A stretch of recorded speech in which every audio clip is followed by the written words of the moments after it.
నమస్తే, welcome to I dream inside politics with Kavitha. Hydra అనే అస్త్రాన్ని రేవంత్ సర్కార్ తెర మీదకి ఎందుకు తీసుకొచ్చింది? దానికి చట్టబద్ధత లేదా? ఒకవేళ హైడ్రాతో ముందుకే వెళ్తే కోర్టు కేసులతో కోర్టు అడ్డుకునే ప్రయత్నం చేస్తుందా? దీనికి ఏమైనా ఎక్సెప్షన్స్ ఉన్నాయా? విద్యాలయాలతో పాటుగా హాస్పిటల్స్కి ఎగ్జంప్షన్ ఉందా? ఎవరెవరికి హైడ్రా వర్తిస్తుంది, ఎవరికి వర్తించదు? బోల్డ్ అన్ని డౌట్స్ ఉన్నాయి. మాట్లాడుకోవడానికి ప్రస్తుతం మనతో పాటుగా ఉన్నారు senior advocate and BJP MP Raghunandan garu. Hello అండి రఘునందన్ గారు, ఎలా ఉన్నారు మీరు? Fine madam, thank you. Hydraa అనగానే ఎందుకని ఫస్ట్ అదొక డైవర్షన్ పాలిటిక్స్ అనేది గుర్తొస్తోంది. నెక్స్ట్ బెదిరింపులు, భయపెట్టడానికి వాడుకుంటున్నారు అనేది అటు బీఆర్ఎస్ చెప్తోంది, బీజేపీ కూడా అదే మాట అంటోంది. మీరెలా చూస్తున్నారు? బీజేపీ ఆ మాట ఎప్పుడు అనలేదు. లీడర్స్ అంటున్నారే కొంతమంది. సో అభిప్రాయాలు రకరకాలుగా ఉండడంలో తప్పేం లేదు. మీ చేతికున్న 5 ఏళ్ళే 5 రకరకాలుగా ఉన్నప్పుడు వ్యక్తుల మధ్యలో అభిప్రాయ భేదాలు ఉండడాన్ని తప్పెట్లా పెడతారు? Bharatiya Janata Party stands for nature. Narendra Modi గారు చాలా స్పష్టంగా చెప్పిండ్రు. తల్లి పేరు మీద 2 మొక్కలు నాటండి అని నరేంద్ర మోడీ గారు చెప్పినారు. చాలా మంది విమర్శించేటోళ్ళు విమర్శిస్తారు. ఎందుకు చెప్పినారు నరేంద్ర మోడీ గారు 2 మొక్కలు పెట్టండి అని? అంటే ప్రకృతి పర్యావరణం 2 దెబ్బతింటున్నాయి, ఎకలాజికల్ ఇంబ్యాలెన్స్ జరుగుతూ ఉంది, పర్యావరణాన్ని రక్షించాలి. ఉత్తరాఖండ్లు, కేదార్నాథ్ దేవాలయాలు, నిన్నగాక మొన్న జరిగిన వాయనాడులు, 2020 నవంబర్లో డిసెంబర్లో జరిగిన భాగ్యనగరం వరదలలో మునిగిపోవుడు, ఈరోజు మీరు ఈ ఛానల్ ఇంటర్వ్యూ చేస్తున్నప్పుడు ఉభయ తెలుగు రాష్ట్రాలు వరద నీళ్ళలో విలవిల్లాడ్డాలు, ఇవన్నీ జరుగుతున్నాయి. ఎందుకంటే ప్రకృతి విధ్వంసం జరిగింది కాబట్టి. ఆ ప్రకృతి విధ్వంసం జరగకూడదు అంటే చెరువులు, కుంటలు, నాలాలను రక్షించడం అనేది రేవంత్ రెడ్డి మానసపుత్రిక కాదు, రేవంత్ రెడ్డి కలగన్నది కాదు. చాలామంది తెలియక మీద చదివి మీద పేపర్లు చూసి గోల పెట్టేటోళ్ళు చాలా మంది ఎక్కువ అయిపోయారు.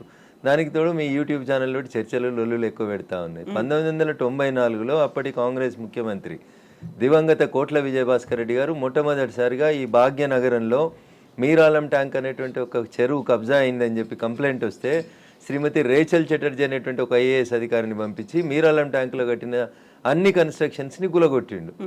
ఎప్పుడది? 1994లో. 30 ఏళ్ల క్రితం జరిగిన ఒక సంఘటన మీరు తెలియదు, ఎందుకంటే మీరు కొత్తగా వచ్చిన రిపోర్టర్లు కాబట్టి. 30 ఏళ్ల కింద ఉన్న రిపోర్టర్లు ఎవరైనా అడిగితే చెప్తారు.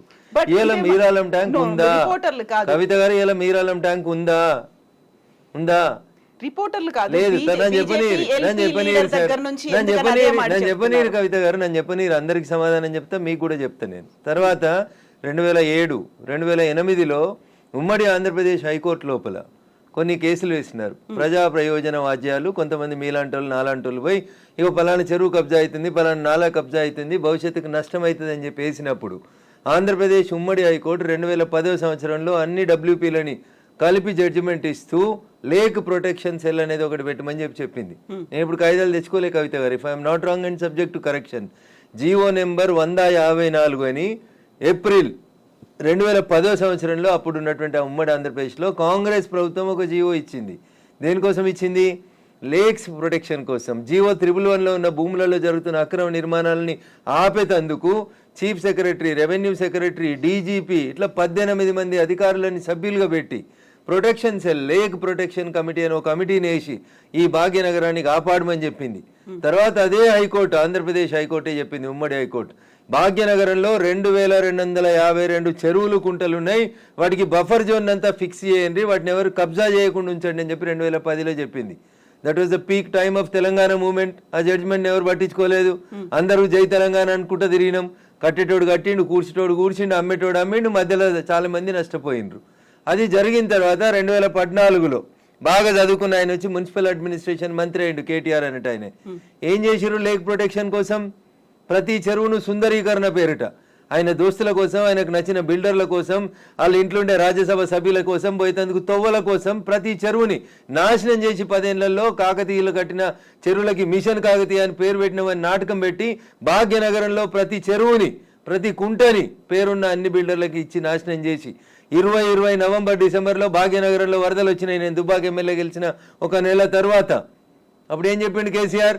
ప్రతి ఇంటికి 10,000 ఇస్తాం నష్టపోయినానికి అని చెప్పిండు. ఇచ్చిండు ఎలక్షన్ల కోసం చెప్పి. ఎందుకు మునిగింది ఆ రోజు భాగ్యనగరం?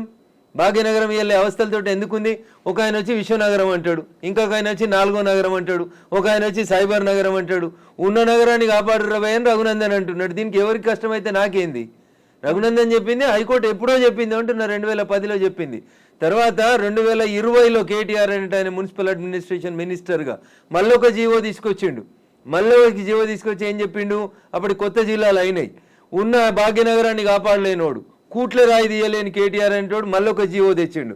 జీవో నెంబర్ 46-54 కరెక్ట్ గుర్తులేదు కవిత గారు నాకు, సబ్జెక్ట్ టు కరెక్షన్. దాంట్లో ఏం చెప్తాడు, మెదకు, సంగారెడ్డి, సిద్దిపేట జిల్లాలని కూడా ఈ లేక్ పరిరక్షణ కమిటీ లోపలికి తీసుకురావాలని చెప్పిండు. జీవో 2021 ఇచ్చిండు, 22లో ఇంకో జీవో ఇచ్చిండు. ఇచ్చి లోకల్ బాడీస్కి ఒక జాయింట్ కలెక్టర్ ఉంటాడు ప్రతి జిల్లాలో. ఆ లోకల్ బాడీస్కి జాయింట్ కలెక్టర్ ఎవరైతే కలెక్టర్గా పనిచేస్తున్నాడో ఆయనను వీటికి లేక్ల రక్షణ కోసం ఇన్ఛార్జిగా పెట్టిండు. ఎన్ని చెరువులు కబ్జా అయినాయి, ఎన్ని కుంటలు కబ్జా అయినాయి? సాక్షాత్తు రాష్ట్ర సర్వోన్నత న్యాయస్థానం హైకోర్టు చెప్పిన 2252 చెరువులు కుంటలు ఏడునే పోదాం పాండ్రి రాండి, మా జర్నలిస్ట్ మిత్రులు మరో మంచికో చెరువుని దత్తత తీసుకోరి, కాపాడు చెరువుని. రఘునందన్ ఏదో మాట్లాడుతూ ఉన్నాడు, రఘునందన్ హైడ్రాకి సపోర్ట్ చేస్తూ ఉన్నాడు, బీజేపీ ఎల్పీ లీడర్ వద్దన్నాడు, చెరువులు కట్టమని చెప్పిండా మా ఎల్పీ లీడరు? మా ఎల్పీ లీడర్ చెప్పిండు కదా, ఆ ఫాతిమా కాలేజ్ సల్కం చెరువులో కట్టిందని కూలగొట్టమన్నాడు. దాని గురించి ఎందుకు మాట్లాడారు? ఎవరిని బెదిరించినాం? మీ దగ్గర జేసీబీలు లేకపోతే మేము జేసీబీలు ఇస్తామో అని చెప్పినాం, కిరాయి లేకుండా ఫ్రీగా ఇస్తామో బుల్డోజర్లు, తప్పేముంది అందులో? మా ఎల్పీ లీడర్ గది మాట్లాడింది చూసిన నేను మాట్లాడిందని మా ఎల్పీ లీడర్ ఏడో కాంట్రాడిక్ట్ చేయలేదు. ఏం చేసిర్రు? కేవలం పెద్దల్ని కాపాడడానికి, పేదల కోసం ఫైట్ అనేది దీన్ని యాక్చువల్ గా ఎలా చూస్తున్నారు? పల్లం రాజు అంటే పేదోడా పెద్దోడా? పల్లం రాజు ఏ పార్టీలో ఉన్నాడు? నాగార్జున అనేటోడు పెద్దోడా చిన్నోడా? ఏం మాట్లాడతారు మీరు? మల్లారెడ్డి కాలేజీ కూలగొట్టొద్దా? మీరు పొంతన లేని ప్రశ్నలు అడగొద్దు. ఎవడు పెద్దోడు ఎవడు పేదోడు? చెరువులో కట్టినోడు పెద్దోడు అయితేంది, పేదోడు అయితేంది. చట్టం ముందు అందరు సమానమైన ముచ్చట చెప్తాం కదా మనం అందరం. మరి పెద్దోడు అయితేంది, పేదోడు అయితేంది? వాయనాడు ఎందుకు కొట్టుకుపోయింది? 4 రోజుల కింద ఎందుకు కొట్టుకుపోయింది? ఇదే ఎన్డీఆర్ఏలు, నేషనల్ డిజాస్టర్ రెస్పాన్సిబుల్ టీములు అన్నీ కూడా, నేషనల్ డిజాస్టర్ మేనేజ్మెంట్ టీములు కూడా అన్నీ ఏం చెప్పినాయి? అక్కడ తొలగించుర్రు ఆ కట్టడాల, చెరువులు కడ్డంగా, గుట్టలు కడ్డంగా, కొండలు కడ్డంగా కట్టినాయి అని చెప్పారు. తొలగించిరా? తొలగించలేదు. తొలగించకపోతే ఏమైంది? పార్లమెంట్ నడుస్తున్నప్పుడు లాస్ట్ మంత్లో చూస్తున్నాగా మనుషులు కొట్టుకుపోయారు కదా, ఊర్లు కొట్టుకుపోయినాయి కదా. మీరు ఎందుకు ప్రకృతిని విధ్వంసం చేస్తారు అంటున్నా. ఎవరిచ్చారు మీకు ఆ రైట్? ఒక సైన్స్ టీచర్ అడుగుతున్నా, పక్కకు పెట్టి రఘునందన్ ఎంపీ బీజేపీ మెదక్ పక్కన పెట్టి మాట్లాడుతున్నా. పర్యావరణ హితం కోరుకునే ఒక సైన్స్ టీచర్గా మాట్లాడుతూ ఉన్నా. నేను ఎకలాజికల్ ఇంబ్యాలెన్స్ జరగొద్దు అని చెప్తా ఉన్నా. ఎకలాజికల్ ఇంబ్యాలెన్స్ జరుగుతూనే ఈ వరదలు వస్తూ ఉన్నాయని చెప్తున్నా. వీళ్ళు ఎందుకు విలవిల్లాడుతుంది దేశమంతా? ఎందుకు విలవిల్లాడుతూ ఉంది? ఈ మాటని 1917లో ఒక రష్యన్ ఎడ్యుకేషనిస్ట్ చెప్తాడు, టిఆర్ మాల్తూస్. ఏమని చెప్తాడు? మనుషులు 2 into 2 4 అవుతారు, 4 into 4 16 అవుతారు, 16 into 16 326 ఇట్లా పెరుక్కుంటూ పోతా ఉన్నారు. కానీ మనిషి అవసరమైనటువంటి పంచభూతాలు గాలి, నీరు ఇవన్నీ పెరుగుతున్నాయి. అట్లా మీరు పెరిగినంత స్పీడ్గా పెరుగుతున్నాయా? పెరుగుతలేవు. కాబట్టి ఏ డే విల్ కమ్, భూమి తనకు బరువు ఎక్కువ అయిన రోజు, జనాభాని మనం నియంత్రించకపోతే తానే నియంత్రిస్తుంది అని చెప్పి 1917లో ఒక రష్యన్ ఎడ్యుకేషనిస్ట్ చెప్తే, 10th క్లాస్ బయాలజికల్ సైన్స్లో పాపులేషన్ ఎడ్యుకేషన్ అనే పాఠం పిల్లలకి చెప్పడాన్ని ఆచరిస్తామని ఒక స్టూడెంట్ అడిగితే, ఆచరిస్తా అని ఒక కూతురికే కన్ఫైన్ అయిన ఒక టీచర్గా అడుగుతున్నాడు. నేను ఇలా ఈ ప్రకృతిని విధ్వంసం చేసే హక్కు నీకెక్కడిది? ఎక్కడిది? అందుకనే వాల్కనోలు, అందుకనే సునామీలు, అందుకనే ల్యాండ్ స్లైడ్లు వస్తున్నాయి మన దేశంలో. You have to control. ఆ కంట్రోల్ ఎక్కడ తప్పింది? తక్కువ ధరకు వచ్చిందని చెరువులో. భాగ్యనగరంలో జనాభా పెరిగితే చెరువును కబ్జా చేస్తావా? కుంట జాగా తక్కువకి వచ్చిందని కొనుక్కుంటావా? కమిషనర్ని మేనేజ్ చేసి పర్మిషన్ తెచ్చుకుంటావా? ఐఎమ్ ఆస్కింగ్ దిస్ గవర్నమెంట్, ఎవరైతే కమిషనర్ పర్మిషన్ ఇచ్చిండో ముందు వాడిని రిమాండ్ చేయి. ఏ బ్యాంక్ అయితే లోన్ ఇచ్చిందో ముందు ఆ బ్యాంక్ మేనేజర్ని రిమాండ్ చేయి. ఇరిగేషన్ వాళ్ళు చూస్తూ కళ్ళు మూసుకొని కళ్ళుండి చూడలేని కబోదులైన ఇరిగేషన్ ఎస్సీలను రిమాండ్ చేయి. హైదరాబాద్ని కాపాడాల్సిన అవసరం లేదా? భాగ్యనగరం విశ్వనగరంగా విరాజిల్లొద్దా? విరాజిల్లాలనే వద్దా? నువ్వు కట్టినావా చెరువు? నువ్వు తోడినావా చెరువు? ఉన్న చెరువుని చంపే హక్కు నీకెక్కడిది? ఇట్లే మాట్లాడతాడు రఘునందన్. మీకు నచ్చితే మీ ఇష్టం, మీకు నచ్చకపోతే మీ కష్టం. దానికి నేనేం చేస్తా? ఆర్టికల్ 19 నన్ను మాట్లాడమని చెప్పింది, మాట్లాడతా. మీరు నేను మాట్లాడితే ఆ పక్కన ఉన్నాయి, నేను మాట్లాడితే నాకేం? ఎగ్జాక్ట్లీ ఇవన్నీ ఉన్నాయి. కాకపోతే పెద్దోడా? కోర్టు కేసులనే భారతదేశ సర్వోన్నత న్యాయస్థానం చెప్పింది, సుప్రీంకోర్టు, చెరువులు, కుంటలు, నాలాలు ఎవరు కబ్జా చేసినా నిర్దాక్షిణ్యంగా గులగొట్టమని చెప్పింది. ఈ దేశంలో సుప్రీంకోర్టు కంటే పెద్ద కోర్టు ఏంది? ఏం కోర్టు ఉంది అంటున్నా? ఎవరు పడితే వాళ్ళు స్టే ఎట్లా ఇస్తారు? ఎవరు ఇచ్చారు మీకు అధికారం? సుప్రీంకోర్టు చెప్పింది వినాలని హైకోర్టులకు లేదా? ఏం వినాలే? మొన్న పోయారు కదా హైకోర్టుకు అనురాగ్ యూనివర్సిటీ వాళ్ళు. ఆయన కాయిదాలు చూసి వారం రోజులు టైం ఇచ్చి తహసీల్దార్ను ఒకవేళ ఎఫ్టీఎల్ ఉంటే తీసేయమని చెప్పిండ్రు. దానికి విద్యార్థులను అడ్డం పెట్టుకొని ఒక ఆయన, వెంచర్ను అడ్డం పెట్టుకొని ఇంకొక ఆయన, రాజకీయ నాయకులను అడ్డం పెట్టుకొని ఇంకొక ఆయన, ముఖ్యమంత్రి అన్నున్నాడని ఇంకొక ఆయన, ముఖ్యమంత్రి అన్నున్న కాలనీ అది దుర్గం చెరువు లేఅవుట్ కాదా? అది ఎట్లా లేఅవుట్ చేసిర్రు? అప్పుడు పర్మిషన్ ఇచ్చిన జిహెచ్ఎంసీ కమిషన్ని తెచ్చి ప్రాసిక్యూట్ చేయాలి కదా. దుర్గం చెరువు ఎన్ని ఎకరాలు ఉండాలి? వీళ్ళు ఎన్ని ఎకరాలు ఉంది? ఒక కొత్త చెరువు కట్టే సూరత్ లేదు కానీ ఉన్న చెరువులు మింగి రేపు భవిష్యత్ తరాల పిల్లలకి ఏమి ఇద్దాం అనుకుంటున్నారు మీరు? ఏమిస్తారు? బంజారా హిల్స్లో, జూబ్లీ హిల్స్లో కొండల్ని కంకర మిషన్లు పెట్టి పిండి చేస్తూ ఉన్నారు దుర్మార్గులైన రాజకీయ నాయకులు. ఆపున్నా పర్మిషన్స్ అని రేవంత్ రెడ్డి గారు. ఎందుకు ఆపవు? నీ పార్టీలో ఏరింది ఎందుకైనా? ఎందుకు ఆ కొండలు ఎందుకు కొడుతుర్రు? ఆపుర్రా కొండలన్నింటిని కొట్టే వాటిని. ఇది ఇప్పటికిప్పుడు జరుగుతున్న విషయం కాదు, ఏళ్ల తరబడి రాత్రికి రాత్రి జరిగింది కూడా కాదు. ఎవరో ఒకరు మొదలు పెట్టాలా? ఎందుకు జరగలేదు? ఎవరో ఒకరు, అరే ఇంతకాలం నువ్వు గడ్డి తిన్నావు, ఇలానే అన్నం తింటున్నావు, it is wrong in it. మీరు గడ్డి తిన్నారు కాబట్టి నేను గడ్డి తినాలా? నాకంటే ప్రభుత్వం ముందు తప్పు చేసింది కాబట్టి నేను తప్పు చేయాలా? Once again I'm telling I'm not supporting Revanth Reddy. ఊరు బాగుండాలా వద్దా? పిల్లలు మీ కళ్ళ ముంగట వాయినాల్లో కొట్టుకుపోయినట్టు బురదలలో కొట్టుకుపోవాలని కోరుకుంటురా? నేను కోరుకుంటలేను. నా భాగ్యనగరం బాగుండాలని కోరుకుంటున్నా. ప్రపంచానికి హైదరాబాద్ ఒక కీర్తి ప్రతిష్టలు ఇచ్చిన నగరం. 400 సార్లుగా చరిత్ర ఉంది దీనికి. ఇంత మాట్లాడతారు. అసలు భాగ్యనగరాన్ని భాగమతి నది ఒడ్డున కట్టినప్పుడు ఎందుకు కట్టిర్రు? అప్పుడు ఏమైనా వరదలు రాలేదా? మూసీకి వరదలు రాలేదా? అప్పుడు ఏం తెలుసా హైదరాబాద్ చరిత్ర వీళ్ళకి మాట్లాడేటోళ్ళకి? ఈ ముఖ్యమంత్రి వచ్చి మూసీ ప్రక్షాళన అంటాడు, ఆ ముఖ్యమంత్రి వచ్చి కాళేశ్వరం అంటాడు, ఈయన 1,00,000 కోట్లు అంటాడు, ఆయన 1,00,000 కోట్లు అంటాడు. నేను వాళ్ళ కమిషన్ల కోసం మాట్లాడతలేను. నేను మల్లారెడ్డి గారు కడితే గులగొట్టుర్రి, పల్లారాజేశ్వరరెడ్డి గారు కడితే గులగొట్టుర్రి, నాగార్జున గారు గులగొడితే నేను కదా అందరికంటే ముందు మాట్లాడింది. కోర్టు స్టే ఇచ్చిందంటే ఎట్లా ఇస్తుంది కోర్టు అని అడిగిన. బరాబర్ అడుగుతా నేను. పొద్దున 6 గంటలకు కూలగొట్టుడు మొదలు పెడితే మధ్యాహ్నం లంచ్ మోషన్ అయింది, 3 గంటలకు స్టే అయింది. అది స్టే అని మీడియా మిత్రులు తప్పు రిప్రజెంట్ చేసిరు. స్టేటస్కో ఇచ్చింది, అది కూడా కరెక్ట్ కాదంటే నేను జడ్జి గారి ముందు కూడా ఇట్లే వాదిస్తా. నేను కూలగొట్టాలి అంటున్నా. 2014లో చెప్పింది అంటున్నా ఆంధ్రప్రదేశ్ ఉమ్మడి హైకోర్టు. ఏమని? ఎన్ కన్వెన్షన్ సర్వే చేయమని చెప్పింది హైకోర్టు. సర్వే చేసి హెచ్ఎండిఏ 2016లో రిపోర్ట్ ఇచ్చింది, అందులో 3.5 ఎకరాల ఎఫ్టీఎల్ బఫర్ జోన్ ఉందని. 2016 నుంచి ఇలా ఎందుకు కూలగొట్టలేదు అంటున్నా. కోర్టు ఉత్తర్వులను ఎందుకు ఉల్లంఘించారు? ఏం జరిగింది అనుకుంటున్నారు మీరు? ఏం జరుగుతుంది? వాళ్ళ కోడలు బ్రాండ్ అంబాసిడర్ అయింది చేనేతకి. ఆమెకి చేనేత తెలియదు, చీర తెలియదు. ఆమె తెచ్చి బ్రాండ్ అంబాసిడర్ చేసారు. ఆ సంబంధాలు ఏం సంబంధాలు వాళ్ళు చెప్పాలి, అప్పుడున్న వాళ్ళు చెప్పాలి. నాకేం తెలుస్తుంది?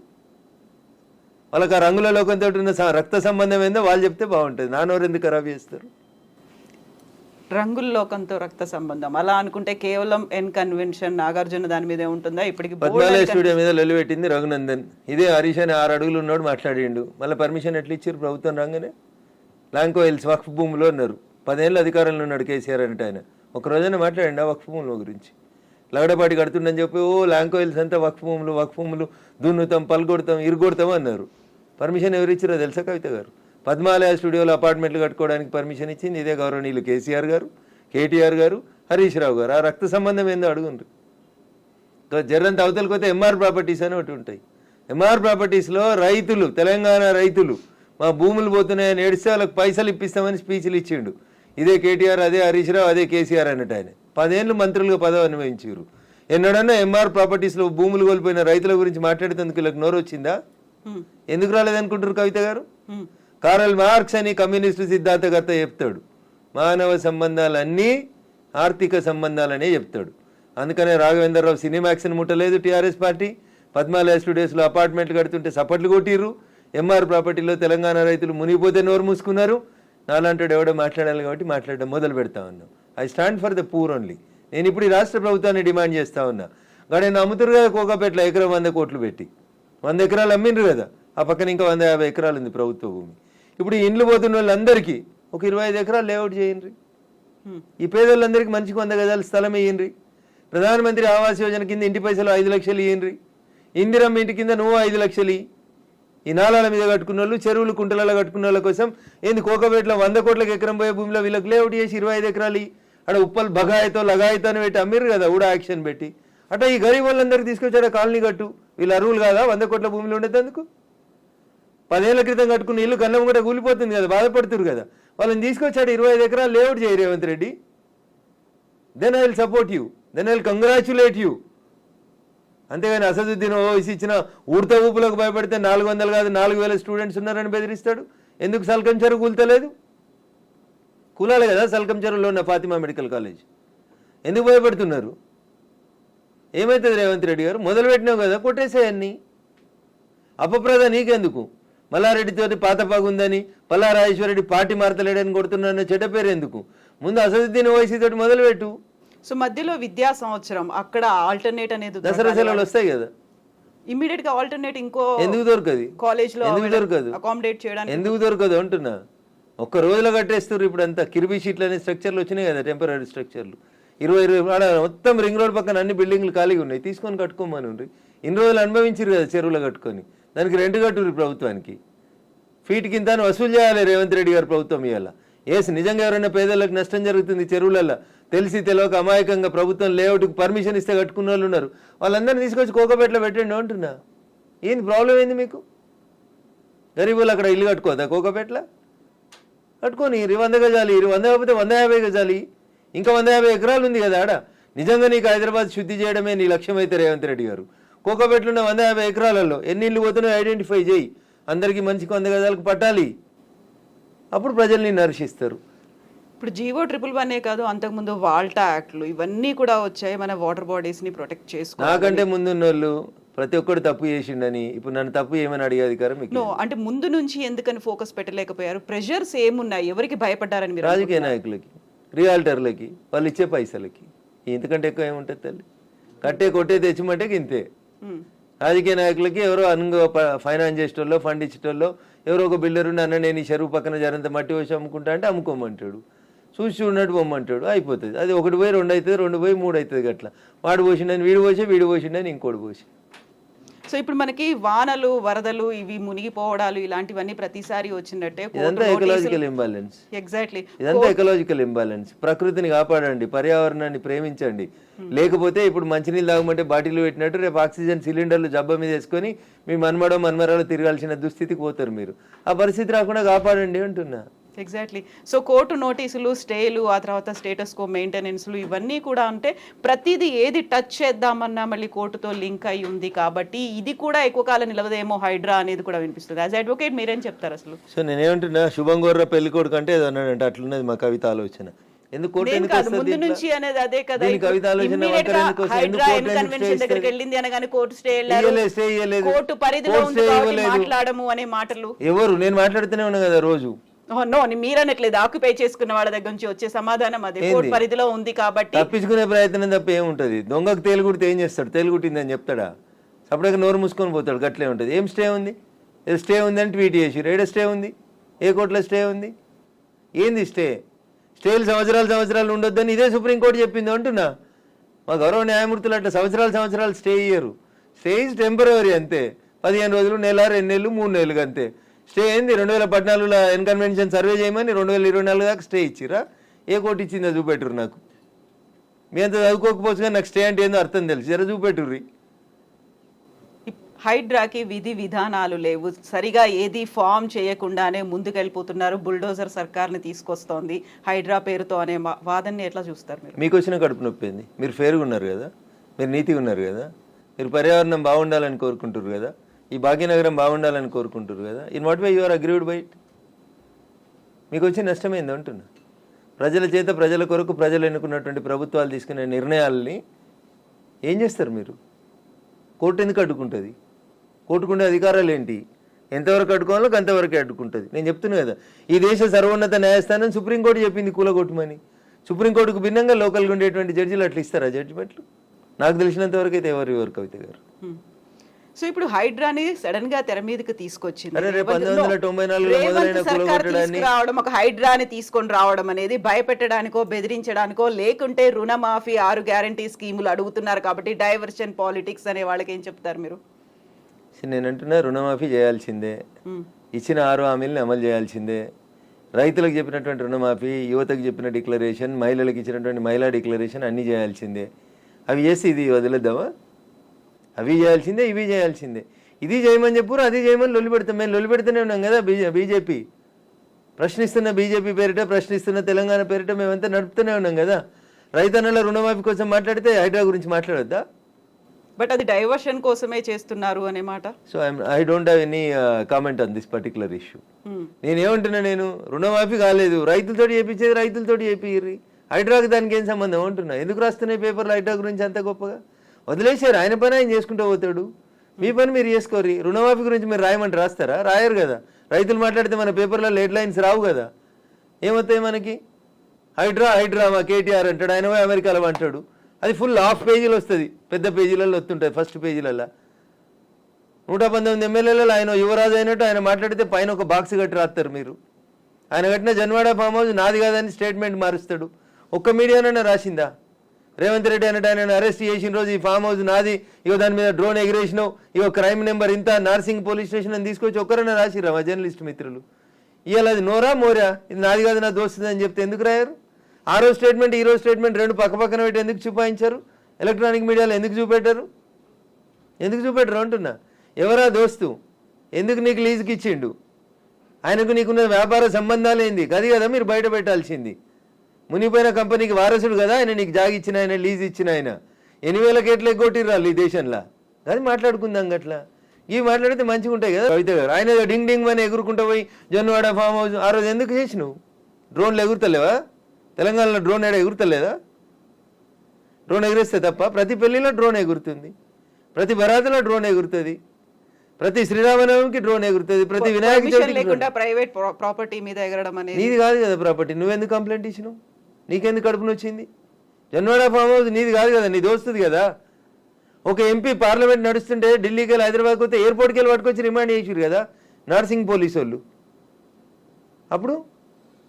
అప్పుడు ఎందుకు చేసినావు? నీది కాని ఫామ్ హౌస్లో, నీ దోస్తు ఫామ్ హౌస్లో ఎవరు నీ దోస్తు పేరు చెప్పు, ఆయనకు ఆస్తి ఎక్కడిదో చెప్పు, ఏ కంపెనీ పెట్టి షేర్లు ముంచిరో చెప్పు, ఏ కంపెనీ పెట్టి వాళ్ళ నాయన జైలుకు పోయిండో చెప్పు, గవి చెప్పు కదా. వాస్తవాలు జనాలకి తెలియకుండా చేస్తారు కాబట్టి నాలంటోడు మాట్లాడాల్సి వస్తుంది. హైడ్రామా అన్నారు, ఎవరు చేస్తున్నారు హైడ్రామా? అన్నోడు చేస్తున్నాడు అంతే. ఎవడు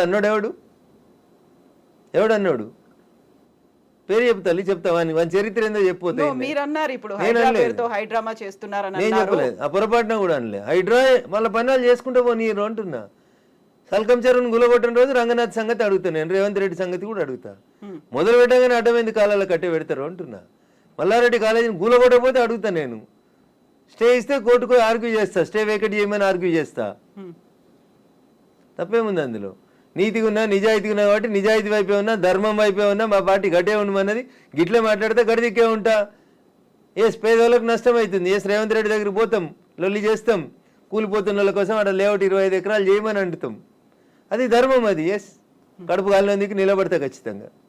so Raghunandan Rao advocate and రాజకీయ నాయకుడు ఇప్పుడు ఒకవేళ ఏదైనా మాట్లాడాలి అంటే ఊరికే అలా ఆరోపణ చేయకుండా ఆధారాలతో సహా చూపిస్తాడు అనేది. జన్వాడ ఫామ్ హౌస్ కి సంబంధించి మీ దగ్గర అన్ని ఆధారాలు ఉన్నాయా? నేను ఎప్పుడు దాని మీద ఇన్వెస్టిగేషన్ చేయలేదు.